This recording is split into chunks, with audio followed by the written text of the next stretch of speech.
Okay, the kitty on. Anyway, we are reacting to Humpty Dumpty, Batman villain.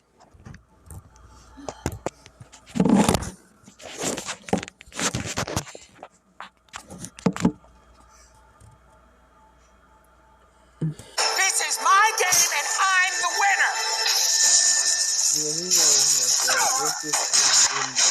Welcome to another thrilling episode from Marvelous Videos. I'm your host Gemma, and today I'll be taking you through Humpty Dumpty Batman Villain Origin Explored. You know, when it comes down to the Dark Knight's Rogues Gallery, it is regarded to be one of the greatest, and there are no second thoughts about it. We have villains that are literally the definition of evil, ones that can be deadly, deranged, and let's not forget, disturbing.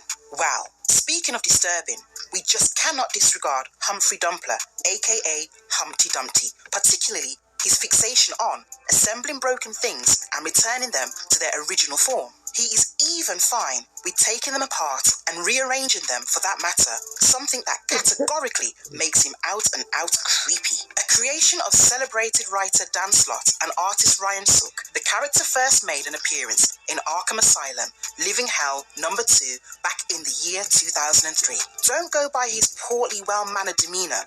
This model inmate at Arkham Asylum is highly capable of blowing your mind with his capers. Well then, gear yourselves up for today's video, where we are not only going to explore the origins of this Batman villain, but also talk about his first comic book appearance. You better be ready for this. Before we go into our explanation, we have a very small request. If you like our content, please support us by subscribing to our channel. This is a small click for you, but for us, it means a lot. Thank you. Let's begin. Incoming! Move it! Humpty Dumpty origin from his first comic book appearance. Introduced as a model prisoner at Arkham Asylum, Humphrey Dumpler, boasting a hulking figure and an egg-shaped head, is seen getting praised by Dr. Jeremiah Arkham for his previous work. We learn from the duo's conversation that Humphrey had earlier fixed the looking glass of the Mad Hatter. He is given a few tools and asks to fix ventriloquist Scarface dummy. While Humphrey is thrilled to take up the new project, and Dr. Arkham isn't hesitant at all to provide him with the props, the same sense of security cannot be vouched when it comes down to the warden, Mr. Cash. He's certainly not sure if it is a good idea to hand so many things to Humphrey Dumpler, given that he is a prisoner at the end of the day. That is when Dr. Arkham elucidates to Mr. Cash, showing him the bigger picture. Some inmates need their crutches just to function. He further tells Mr. Cash that Humphrey is different. He has made no escape attempts so far, and the fact that he acts like a free handyman works out mostly in their favour. With his cellmate asking him how he ended up in the asylum, Humphrey starts speaking in rhyme, and the readers are taken into a flashback. Right from the time he was born, Humphrey has been subjected to sheer bad luck. Starting from his home being wrecked, to him losing his parents, as well as his beloved puppy, in what seemed to be devastating accidents, Humphrey has been victim of endless tragedies. With no one to take care of him, Child Services left him under the care of his abusive grandmother. Eventually, Humphrey grew up and started embracing the obstacles in his path. Determined to comprehend how the world around him works, he started taking daily trips down to the library. Believing books to be the answer to everything, he started reading just so he could see for himself what made things go wrong for him in the first place, and then try and fix it, of course. Dismantling and reassembling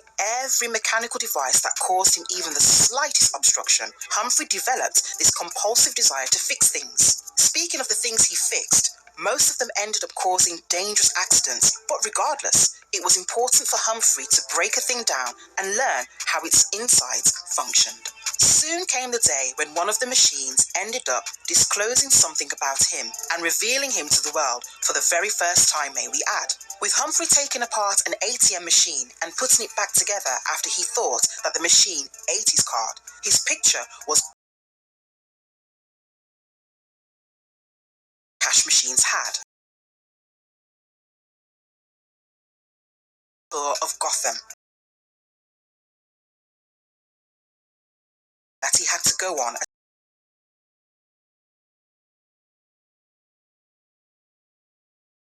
the humongous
Batgirl revealed to Humphrey how she tracked him and gave credit to his overdue library books. But with her asking why the latter took a book on human anatomy, Humphrey decides to take her home. How else would he have shown to Batgirl that he had dismembered his abusive grandmother and then sewn her back together using bootlace in an attempt to fix her? You're saying Boost Mobile is now a major network? Yes, but better, more affordable. You're telling me the new Boost Mobile's got 5G tower? Yeah, with Humpy, you can try to see he really ain't evil. He's more of, confused. And wants to know why his luck ain't, good for him. In his first appearance, at least. Get away from my daughter! And then they made The origin of Humpty Dumpty in Beware the Batman. Voiced by Matt L. Jones, the character of Humpty Dumpty is seen making an appearance in the 5th episode titled Broken and the 18th episode titled Games of the computer-animated television series Beware the Batman. As per the Broken storyline, Humpty was a genius accountant, one who worked for the crime lord Tobias Whale. When the time came for Humpty to testify against Whale, the latter arranged for his men to kill Humpty, but it turns out to be an unsuccessful attempt. Of course, this comes as a complete shock to Humpty, and he is badly injured in the process. The incident drives him absolutely crazy, and he ends up escaping protective custody, only to start plotting his revenge. But it is not just Whale that he has big plans for. He begins with Whale's hit squad operative, Joseph Icebrick, Joe Crimple, and place him inside a life-size toy soldier statue. Soon, Whale, along with his business associates, are picked off one after the other and placed inside similar toy soldier suits. But here is where the twist comes. These are not just toy soldier statues. Each statue suit is a bomb, one that's capable of wiping out the entire city block, which basically means Humpty has confined his victims inside explosive shells. Now, as per the plan, his toy soldiers start appearing all over the city, each of them equipped with firearms. Call it staging a distraction. Humpty eventually abducts Lieutenant James Gordon, as he was the one to have talked him into testifying against Whale in the first place. And during the time of the attack, he had failed to protect Humpty. Speaking of Batman, he in due course is able to figure out where Humpty has taken his hostages and drives to the venue, one that happens to be a real castle. The Caped Whale and Gordon and carry them to safety. Next, he goes after Humpty and tries his best to reason with him. Humpty blames both Whale and Gordon for the current course of events and tells Batman how he was dragged into the duo's war against each other, much against his own will. By now, Batman has reached the topmost part of the castle tower and he finds Humpty standing right on the edge. Reciting the famous rhyme, "All the king's horses and all the king's men can't put Humphrey Dumpler back together again," Humpty jumps off. While Batman is able to grab one of his arms, it rips off and he soon realizes that it is not Humpty who jumped, but a robotic shell instead. In case you are wondering where Humpty is, he's holed up somewhere safe and pretty much planning his next move. In games, Humpty has Batman, Katana, Commissioner Gordon, Mayor Grange, and Tobias Whale drugged, abducted, and held hostage inside an abandoned house filled with puzzles and death traps. In fact, he literally forces them to participate in his new murder mystery game and states one of them is accountable for the death of an innocent man, and the whole purpose of the game is to figure out who the real culprit is. He has left behind clues for each player and warns them of certain obstacles along the way. However, with every clue, the game becomes way more deadly and literally starts taking a toll on the players. As for Batman, he is hell-bent on solving the puzzle and seeing the end of Humpty, of course. The group eventually comes across Ernie Krosky, a weapon smuggler, and is able to connect the dots finally. Each of them is tied to Ernie. Katana was more like the middleman, as she was working undercover to track the weapons. Whale was the first one to have framed Ernie. Batman was the one to have given the tip on the shipment. Gordon was the one to have arrested Ernie, and Grange was the judge who had sentenced him to prison. Humpty finally appears and states to the group how he could not do anything for Ernie back then except watch him get framed. Now, he wants to redeem his actions and give Ernie the chance to take his revenge on the group. But that is not what Ernie wants. He just wants to go home. With Batman blaming Humpty to be equally accountable for ruining Ernie's life, given that Humpty was a witness to everything and still did nothing about it, Humpty fires the cannon at the group and attempts to escape. Ironically, he becomes a victim of his own game and ends up knocking himself unconscious. Humpty is then arrested and sent to Blackgate Penitentiary. And if you liked our content, don't forget to leave a like and subscribe to us if you haven't already. Okay. So, and if we forgot, Some of the MCU from comic fans is in its use. we're reacting to what if Ultron was the villain of the first A common MCU criticism film. of the MCU from comic fans is in its usage of Ultron, one of the Avengers' biggest We forgot to. Guess what I forgot to do, Mom? and most dangerous villains, who has the potential to have an entire saga surrounding him, was created, defeated, and then left alone in one movie. He was used in What If and has been confirmed to return for a Vision show, but something that I thought would be really cool is to take a look at an alternate version of the MCU's first saga. One that, rather than leading up to Thanos as the big bad, leads up to Ultron. Make sure to leave a like and subscribe for more content like this, and to get me to 100,000 subscribers, I'm so close, and let's begin. Ultron replacing Thanos will affect the saga in a few major ways that ripple throughout. For one, Ultron is an Earth-based threat. What this means is that, as opposed to the Infinity Saga, this version of the MCU won't be much exploring the cosmic side of Marvel. That'll be something that the second saga focuses on. In addition to that, Ultron will be more comic accurate in his origin, not created by Tony and Bruce, but rather by Hank Pym, a character who, alongside Janet Van Dyne, will be the main Ant-Man and Wasp of this universe and will be appearing from the beginning, in larger roles, younger, and as founding members of the Avengers like the comics. Those changes will not, however, affect how the universe will begin. In 2008, Iron Man and the Incredible Hulk release, with both movies being exactly the same as their real-world counterparts. Where things start to deviate is in the following year, 2009, with the release of the one additional movie I'm adding to the saga, so there will be a total of 24, Ant-Man, 6 years early to make an Ant-Man trilogy possible. It isn't just releasing early, however, it's also going to be completely different. In this movie, genius scientist Hank Pym is hired by S.H.I.E.L.D. and pours himself into his work after the death of his wife, Maria, along the way meeting lab partner Darren Cross. Hank finally discovers a revolutionary subatomic particle he calls the Pym particle, which allows him to alter his and other objects' size. Another colleague of Hank is Vernon Van Dyne, who introduces Hank to his daughter Janet, a very Okay, I'm doing a nerd fact. We get in the MCU, the founding members of the Avengers, and in other comics were mainly Iron Man, Captain America, Hulk, Thor, Black Widow, and Hawkeye. In the original comic series, the founding members were Hank Pym, aka Ant-Man, Hulk, Iron Man, Thor, and Wasp. So, yeah. No Captain America, or Hawkeye, or Black Widow. But anyways, yeah. sociable and extroverted That's my nerd fact.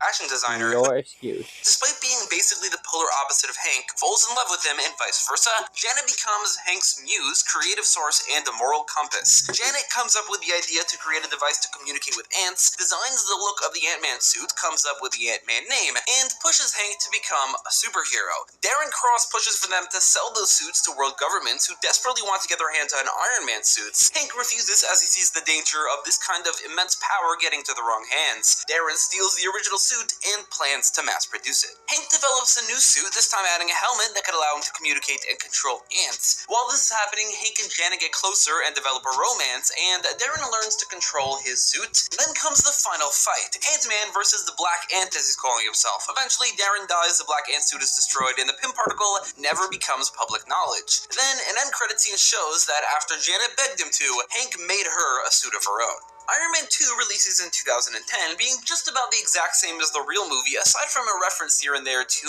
Ant-Man, and with Black Widow not appearing. Her role in the movie can be entirely replaced by Barbara Morse, who later down the line in the cinematic universe will be known as the superhero Mockingbird. But also, that role would be minimized, which is fine since Iron Man 2 had maybe a bit too much going on. 2011 sees the release of Thor and Captain America the First Avenger, with both only being different and them not having connections to the cosmic side of the MCU, and also with Hawkeye cut out of Thor, replaced by a random S.H.I.E.L.D. agent. The Asgardian lore will be a bit more magic-based this time around. Asgard is not simply an alien planet, it, alongside the other realms, are pocket dimensions that are within the Marvel Universe connected through Yggdrasil. The Asgardians are not extraterrestrial, they are extra-dimensional. As for Captain America, the only difference is that the Tesseract will not be revealed to be the Space Stone, but rather just a individual item called the Cosmic Cube. Although maybe in the future, it could be retconned to be the Space Stone, but that would have to be in the next saga. Finally, for Phase 1 is 2012 and the Avengers, with a consequence of Ant-Man showing up from the beginning being that the Avengers adapts the actual comic book founding members, with the addition of their first recruit, Captain America.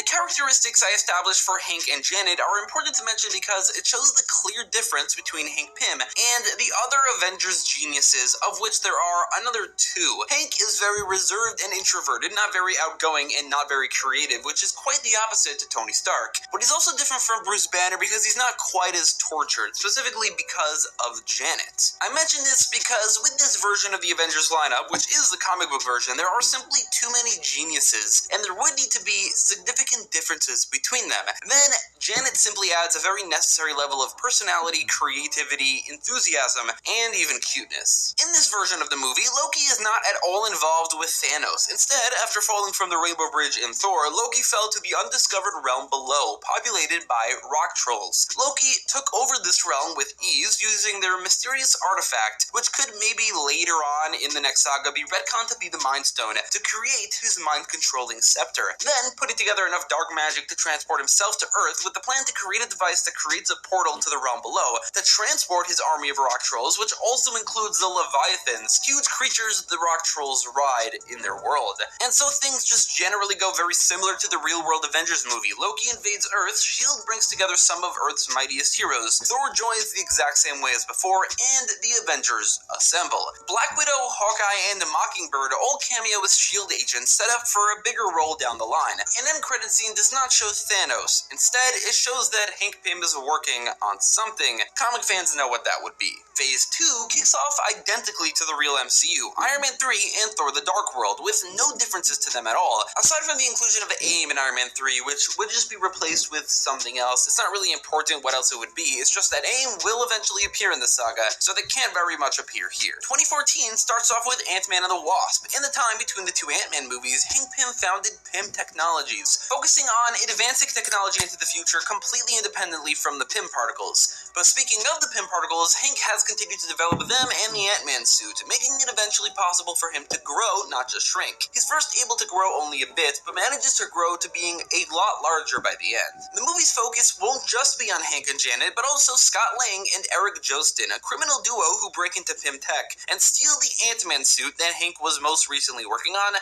Eric takes the suit for himself and uses it to commit more major heists. As it turns out, the suit he stole was the one that Hank made possible to grow, which is something that Eric begins to utilize. The process was not perfected though, as Eric continues to grow larger and larger, the unstable Pym particles infect him, causing him to lose his mind, while giving him the ability to grow without the suit, which he soon abandons, leaving for Scott to find somewhere. That all happened over the course of the movie, while Scott Lang begins to feel more and more guilty about what he's unleashed on the world. This entire time, Hank and Janet have been going through a mostly romantic comedy story, as Hank has been preparing to propose to her while developing the enlarging Pym particles, and something he's calling Project Ultron. This is all delayed when he learns that the Ant-Man suit was stolen and hears about the heist happening in the city. Hank uses an older suit and goes out with Janet to stop Eric, but Eric manages to get away. Eric then loses his mind in front of Scott, who then turns to Hank to help, joining Team Ant-Man. This all leads to every storyline kind of coinciding. Scott returns the suit, tells Hank his regrets, his motivation to help his daughter, and his guilt about what he's unleashed onto the city. Hank allows Scott to wear his old Ant-Man suit to help them. Janet trains him, while Hank fixes the issues on and also redesigns the suit that was stolen, and they go after Eric, who's now the size of a building, calling himself Atlas. A final fight ensues, but Atlas proves to be a bit too powerful for Team Ant-Man and is only defeated when Hank manages to grow to being the same size and knocks him out. This is something he was hesitant to do because of the unstable Pym particles. Unfortunately, Hank growing to that size infects him with a dangerous level of those unstable particles, which permanently affects his personality. An end credit scene shows that it's only then that he puts his brainwaves into Ultron. So it's the permanently affected brainwaves of Hank Pym that becomes the basis for Ultron. Going forward, Hank is Giant Man, Scott Lang is Ant-Man. Captain America the Winter Soldier will be the same as the original, except it feels a bit bigger, including not just Black Widow, but also other superhero S.H.I.E.L.D. agents Hawkeye and Mockingbird, with this also being the former two's true introductions. Going forward, all three can already be considered Avengers. Moving on to 2015, replacing Ultron as the villain of the second Avengers movie will be Baron Zemo and his team, the Masters of Evil, in a movie called Avengers Under Siege. Having cemented themselves as Earth's mightiest heroes and having expanded their ranks, the Avengers are faced with a new challenge. A man named Helmut Zemo, whose family died in the invasion of New York while on vacation, spent the last 3 years planning his revenge on the Avengers. In order to do so, he recruits, or manipulates into recruiting, a few villains and former enemies of the Avengers to do his bidding, forming a team with the intention of killing them.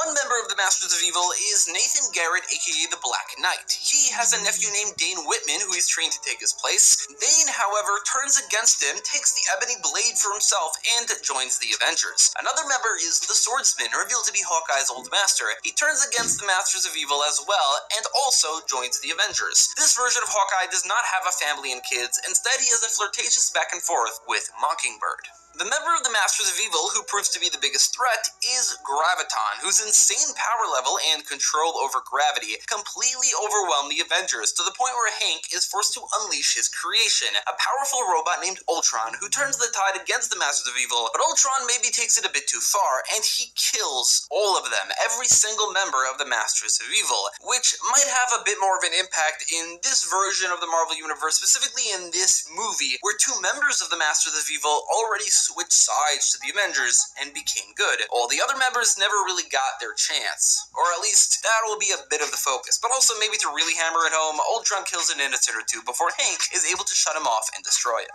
However, Ultron managed to upload his consciousness into Hank's Ultron prototype, setting him up to return. This mass killing will be what sets off the Civil War in this version of the saga. It's also the catalyst for Hank leaving the Avengers alongside Janet and Scott, and Thor going off to operate on his own. Like in the real Age of Ultron, Hulk also flies away in a Quinjet. Phase 2 comes to an end with this world's equivalent to the Guardians of the Galaxy, which instead will be an Earth-based team that will connect as much to Ultron as the Guardians did to Thanos. This team will be called the Defenders, but like the MCU's actual Defenders, it won't be based on the comic Defenders. Instead, this team is inspired by the West Coast Avengers. I just didn't want to use another Avengers title. It should really feel like a separate team. The character given primary focus here is Wonder Man, who I'm including mostly because of his connection to Ultron and Vision in the comics. He will be played by Nathan Fillion, as he 100% would have been had James Gunn casted him in 2014. The lineup also includes Wanda Maximoff, who also has a connection to Ultron and Vision, Quicksilver, who has a connection to Wanda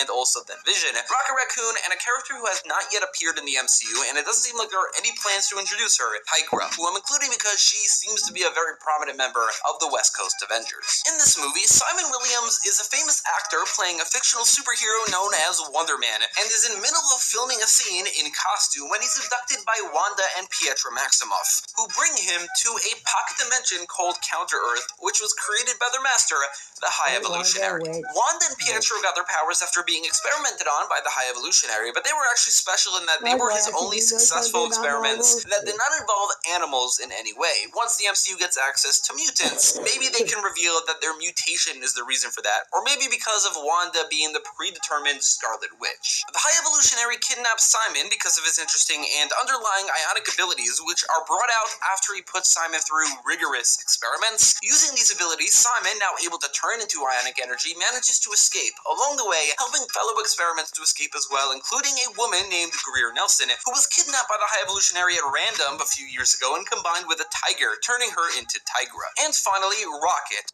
A raccoon kidnapped from Earth as a baby, viciously experimented on, and turned into a super genius. It might be weird for Rocket to not be a member of the Guardians of the Galaxy, but at this point in Marvel's timeline, it had only been a few years since Rocket really became a prominent member of the Guardians of the Galaxy. It was really the movies that truly cemented that, so I think this could work as well. Simon, Tigra, and Rocket escape Counter-Earth and head back to Earth, but are followed by Wanda and Pietro. Wanda and Pietro go after them, but are turned to their side. When the High Evolutionary hears of this, he invades Earth, more specifically LA, with an army of animal men to bring them all back. The 5 heroes team up to defend Earth, send most of the animal men back to Counter-Earth, and also kill the High Evolutionary. Some of the animal men, however, remain on Earth, including Cosmo and Howard the Duck. Like in the MCU, Howard is just kind of around, this time not in space, he's on Earth. Cosmo, however, joins the Defenders. Going forward, Simon, Wanda, and Pietro's backstories prior to the High Evolutionary will all be explored in sequels. However, we won't be getting to Wanda and Pietro yet. That would be in Volume 3, which could be a... Tired of running back and forth to the pharmacy for pet prescriptions? With Chewy Pharmacy, your prescriptions get delivered. Just fill your cart, enter your pet and vet info, then we'll contact your vet and deliver right to your door. It's the easy way to get your pet's prescriptions. Plus, get 20% off your first order at Chewy Pharmacy. I didn't know he had anything to do with Marvel in the comics. Yeah. A potential hypothetical future video. Phase 3 starts off the same as the real Phase 3, Captain America Civil War, but it's going to be a bit different. All the Ant-Man related characters will be off on their own adventure, which we'll see soon. Without WandaVision and Giant Man, this is a bit more of a grounded version of Civil War, with Team Cap having Mockingbird and Black Knight instead of Wanda and Ant-Man, and Team Iron Man having the Swordsman instead of Vision. With Zemo already being used and now dead, this movie will be different in other ways as well. The creation of Ultron and all of his murders, followed by an event in the beginning of this movie in which the Avengers cause unnecessary destruction, leads to the government creating the Superhuman Registration Act, leading to a split in the Avengers, Team Cap, who are against it, and Team Iron Man, who are for it. In addition, the Avengers are manipulated by Crossbones, who wages a vendetta. Which, I don't know about the Crossbones part in the comics, but in the comics, Team Cap was against it, in the thing. Team Iron Man was not. Spider-Man was on Team Iron Man. So everyone on Team Iron Man, Iron Man signed it and made everyone reveal their identity.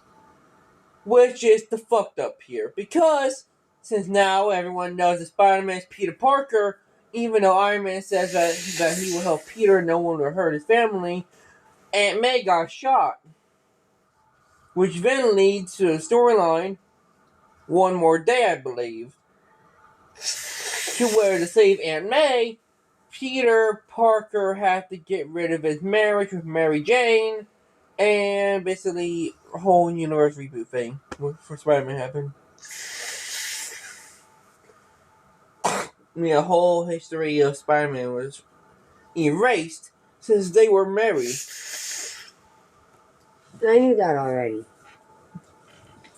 Yeah. Spider-Man appeared though in the MCU movie Civil War, but he didn't know Mary Jane at the time really like that, so he didn't really have that much bad shit. And Aunt May didn't die until his third movie, and he didn't have a movie until after this one. Against Captain America, going through basically all the same things that Zemo did in the real Civil War. Unlike the real movie, Black Widow does not switch sides. There will be no switching sides in this movie, aside from just T'Challa just excusing himself from the conflict, since he was only really just there to kill Bucky. As for the Ant-Men, they were off on an adventure of their own in a movie called Giant Man and the Wasp: Quantumania. In this movie, Hank learns that Ultron is still around, having rerouted his consciousness into a prototype. Ultron creates himself a new body and uses Pym-Tech to enter the quantum realm, where he seeks to make his new home, taking Janet along with him because his Hank Pym brainwaves make him feel love for her. Hank and Scott team up in a buddy cop type scenario and follow Ultron to the quantum realm, but arrive weeks after him, enough time to allow Ultron to take over a city known as Axis. In that time, he built a companion robot named Jocasta, using the brainwaves of Janet Van Dyne. Hank and Scott free Janet, and the three heroes team up to start a revolt against Ultron. By the end, it seems like they're succeeding until it's revealed that Ultron's plan all along was to escape the quantum realm alongside Jocasta, using a device that disables Hank, Janet, and Scott's suits, in doing so, leaving them stranded. 2017 begins with Spider-Man Homecoming, which will be the same as the real movie with one key exception. The Chitauri did not exist in this world, they were replaced by rock trolls, which can't exactly be the basis for Vulture's tech. Instead, Adrian was in charge of the cleanup of the Stark tech after the events of Iron Man 3, where Tony blew up all of the suits, and he combined what he could to create the Vulture suit, and also various weapons that he could sell. That took place in Florida, where he was living at the time. He later moved to New York. Everything else is the same. Thor Ragnarok could also be mostly the same, with minor differences. None of this takes place in space. Both Asgard and Sakaar are pocket dimensions, meaning it's impossible to simply get to Earth from them via space travel. Thor also did not go looking for the Infinity Stones. He's been spending his time as a solo agent on Earth, still dating Jane, who does appear here, and simply felt a bit homesick. The movie ends with the remaining Asgardians going through a secret hidden Bifrost on a spaceship that takes them to Earth's moon. When they are approaching Earth, they are then approached by a small army of Ultron drones, telling them to leave. The Defenders Volume 2 focuses on Wonder Man's origins. His father, Sanford Williams, was a scientist for an evil organization named AIM. Sanford, being evil himself, experimented on his two sons, Simon and Eric, when they were kids. Simon didn't seem to develop any powers, so he was let go and put into foster care, while AIM kept their claws in Eric Williams, who gained some vague energy projection and manipulation powers. Mostly, he's able to drain the energy from someone, effectively draining the life force out of them. Later, he is known as the Grim Reaper. The Defenders are led down Wonder Man's origin rabbit hole as they are forced to deal with AIM, including the Grim Reaper, someone named Machine Man, and their leader MODOK. Machine Man is an android created by MODOK, but he eventually turns against AIM, gives himself his own identity, Aaron Stack, and becomes a member of the Defenders. After a big sacrifice from Cosmo, they dismantle AIM, kill Grim Reaper, and send MODOK to the raft. Along the way, Wanda and Simon begin to fall in love with each other, which eventually will lead to Wanda and Vision's romance. If you know, you know. If you don't, we'll get to it. 2018 is where things get crazy, but not quite yet. We start off just like the real MCU with Black Panther, which will be entirely identical to the real movie, with the one addition of them mentioning in an end credit scene that a large quantity of vibranium was stolen from Wakanda by what seems to be an army of robots. Replacing Avengers Infinity War will be Avengers Age of Ultron. In the 2 years since his escape from the quantum realm, Ultron has created an army of robots and has come up with the idea to create his ultimate weapon, the Vision. In that time, Ultron has stolen tons and tons of vibranium from Wakanda, which has gotten the attention of Black Panther, who, alongside the former Avengers staying in Wakanda, go after Ultron. It's revealed that Hawkeye and Mockingbird did not go to Wakanda, and instead, a little bit after the events of the Defenders Volume 2, relocated to Los Angeles and joined the Defenders. Ultron, not wanting any extraterrestrial influence, set up a large army of drones to repel any invaders. With these particular invaders, the Asgardians, they prove to be too powerful, and so Ultron himself shows up and destroys their ship. Everyone either dies from the explosion, is killed in the vacuum of space, or one character, the Hulk, is propelled into Earth's orbit, or at least he's the only one that then survives that. Landing somewhere random, Hulk and Bruce communicate with each other to navigate Hulk to the Avengers. In his last moments, Heimdall sends Thor to another realm, Nidavellir, which is more of a fantasy land in this version. Thor then treks through the land a bit to find Eitri and have him make him a powerful weapon capable of wiping out armies, Stormbreaker. Back in the quantum realm, Hank fixes Janet and Scott's suits, but makes himself a new one that he calls the Yellow Jacket, which has the abilities of every single suit. It's able to get big, it's able to get small, it shoots blasters and flies like the Wasps. He enlarges all three back into the real world, arriving 2 years after Ultron, despite leaving just a few weeks later. They go to the Avengers to warn them, and then to get their help. Meanwhile, Ultron sets his sights on the Defenders, attacking and overwhelming them. He injures Wanda and kidnaps both Wonder Man and Machine Man. Everyone else remains unscathed. Hawkeye and Mockingbird suggest that they go to the Avengers for help. The Ant-Men then arrive and tell the Avengers everything. They begin trying to track Ultron right as the Defenders show up, with former Avengers putting their differences aside for now. They use a piece of shrapnel lodged inside the injured Wanda to then triangulate his location. Before leaving, Hulk comes crashing in to join, telling them about without Thor. In Sokovia, Ultron covers Machine Man's body in a vibranium coating and kills the consciousness inside. He's then attacked by Team Cap, who are fought off by Ultron's army and Jocasta. During this, Ultron uses a device he created to fuse Wonder Man's ionic energy and his brainwaves into this new creation, leaving the original Wonder Man's body as an empty husk. Wonder Man now dead, the Vision awakes just in time for the rest of the heroes to show up. Vision, Ultron, and Jocasta take the Avengers on by themselves, while the Ultron army works on another device, the one from the real Age of Ultron that is meant to lift Sokovia into the air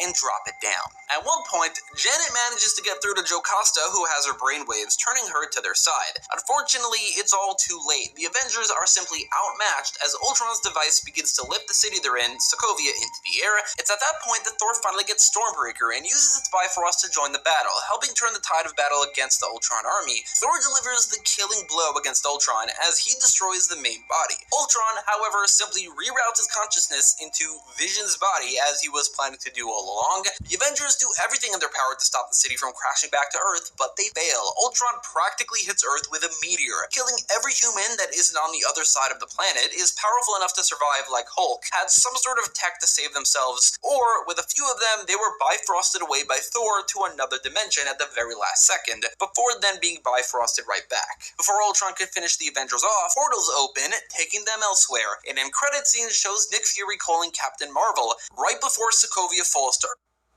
Hyaluronic acid for your hair. Elvive Hyaluron Plus Plump Serum by L'Oreal. A lightweight leave-in with 2%. right before Sokovia falls to Earth and kills him as well as Maria Hill. 2018 comes to an end with Doctor Strange, a look into the mystical side of the Marvel Universe in a movie that takes place simultaneously with the rest of the saga up until this point. His origin begins in 2008. He trains to be a sorcerer for like 3 years, secretly helped fend off Loki's invasion in 2012, considered joining Team Cap during the Civil War, but ultimately decided that he should stick to mystical issues, and finally defeats Dormammu in 2018, doing so not with the Time Stone, but simply the Eye of Agamotto, which does not contain the Time Stone, rather its own relic that has mystical powers unrelated to control over time. So instead of putting Dormammu into an actual time loop, he just makes Dormammu witness every possible outcome of their encounter, effectively the same thing. Then, in an end credit scene, Doctor Strange and Wong return from fighting a mystical creature in an alternate dimension to find a destroyed Earth. They quickly find the Avengers and save them from Ultron, meaning had they returned from that dimension just a few minutes prior, they probably would have died. And finally, 2019. The final year of the saga begins with Captain Marvel, which will be the saga's soft launch to the actual space and cosmic side of the Marvel Universe, which worked since after the Guardians of the Galaxy movie, the real Captain Marvel felt very tame in comparison. This time around, this works really well as the beginning to showing us the cosmic side of this world. Everything else, however, will be the same. And of course, Avengers Endgame, which will keep its name and a lot of story elements, but of course, there will be major differences. In this movie, Captain Marvel arrives on Earth too late. Ultron has killed nearly everyone and has taken over. Carol is attacked by Vision, who proves to be her equal. Carol is saved by Doctor Strange, who takes her through a portal to where it's revealed he has assembled all the remaining heroes' Kamar-Taj, which is hidden from Ultron. Unfortunately, the only surviving sorcerers are Strange and Wong. Using Kamar-Taj as a base, the Avengers, now prepared and assembled, come up with a plan to destroy Ultron. Hank Pym and Tony Stark have also worked together to develop a virus that will weaken Ultron. Together, they attack Ultron, and while it takes a lot, and it's close, they defeat him. The virus takes down every Ultron drone, including Vision. Ultron defeated, the Avengers are left with an Earth that is mostly destroyed. Cut to 1 year later, the Avengers have helped lead a worldwide initiative to find every survivor and relocate them to one new city. It's revealed that Pepper Potts survived, as Tony programmed a suit to rescue her in case of emergency. Tony and Pepper got married and now have a few-month-old daughter named Morgan. Captain Marvel has fully moved back to Earth, as no other planet needs her as much. Thor has become a fat drunk. 3 months ago, Hank Pym became a recluse, pouring himself into his work with the goal of undoing what he's done. In that time, Hank has become famous among survivors as the man responsible for the destruction of Earth, making it look even worse that he's not helping rebuild. At that time, Hank and Janet have also separated. Finally, Hank comes out of his hole with a revelation.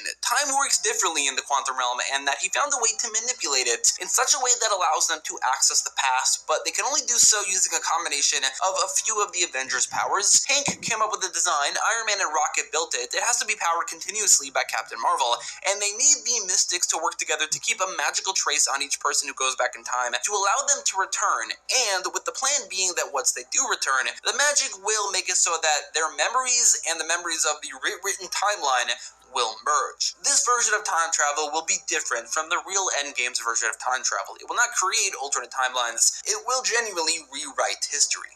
This does mean that going forward, Captain Marvel, Doctor Strange, and Wong will be effectively reset back to their pre-Endgame selves, but everyone else who survives will remember these events in this world. And so, the Avengers set out to change the past and prevent their future. According to their understanding of time travel, they needed to do it in a way that keeps the sanctity of the timeline intact. The first idea is to simply go back to the events of Age of Ultron and join in on the fight, to defeat him right there. But they agree that the unforeseen consequences of that on the timeline are not worth it. Ultimately, they come up with a plan to make more subtle influences on the timeline that would make it so that the Avengers defeat Ultron during the events of Age of Ultron in this new timeline. And so, they split into teams. Captain America, the Wasp, and Yellow Jacket return to when Hank created Ultron. Janet distracts past Hank, while Cap helps break present-day Hank into where Ultron was kept to upload the virus before they both return to the present. Rocket and Iron Man return right before the events of the Defenders Volume 2 to reinforce Machine Man with programming that should repel Ultron when he turns Machine Man into Vision.